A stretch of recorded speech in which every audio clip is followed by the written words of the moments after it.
नमस्कार. सर्वात मोठी बातमी समोर येते. नाझरे येथे शॉर्ट सर्किटने घराला भीषण आग, 40 लाखाचे नुकसान, पाटील कुटुंब उघड्यावर.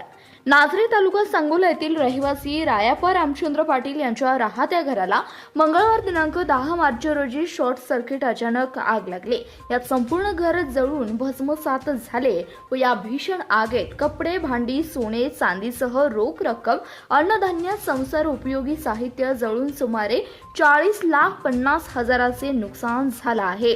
तर त्यामुळे पाटील कुटुंब उघड्यावर पडले. सदर घटनेचा पंचनामा मंडलाधिकारी हरिश्चंद्र जाधव, गाव कामगार तलाठी राजेश जाधव, पोलीस पाटील लक्ष्मण बनसोडे यांनी केला असून मनोज रायाप्पा पाटील यांनी डाळिंब विकून आलेले पैसे घरातील कपाटात ठेवले होते. मंगळवारी शॉर्ट सर्किट होऊन अचानक घराला आग लागली. आग एवढी भीषण होती की घरातील सर्व वस्तू तर जळाल्या, परंतु घराच्या वरती असलेले खांडे दांडे पत्रे सुद्धा जळून खाक झाले. पण सुदैवाने घरातील सर्व मंडळी बाहेर पडल्यानं मनुष्यहानी झाली नाही. सदर घटनेची माहिती मिळताच पाटील परिवार, मित्रपरिवार, ग्रामस्थ यांनी अग्निशामक दलाला पाचारण केले व आग विझवण्याचे शर्थीचे प्रयत्न केले.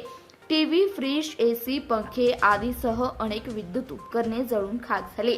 पाटील कुटुंबाची सर्व गुजराण शेतीवर असून परिस्थिती बेताची आहे. तरी राजकीय व्यक्तींनी, दानशूर व्यक्तींनी, सामाजिक संस्था आणि कुटुंबाला अढळ हाताने मदत करावी व शासकीय विभागानेही पाटील कुटुंबियांना जास्तीत जास्त नुकसान मिळवून देण्यासाठी मदत करावी. तसेच आजी माजी आमदार आणि याकडे लक्ष देऊन तातडीने मदत मिळवून द्यावी अशी नागरिकांची मागणी आहे.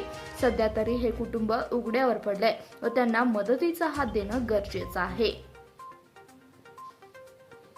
धन्यवाद. प्रतिनिधी रविराज शेटे, CBS न्यूज मराठी, सांगोला.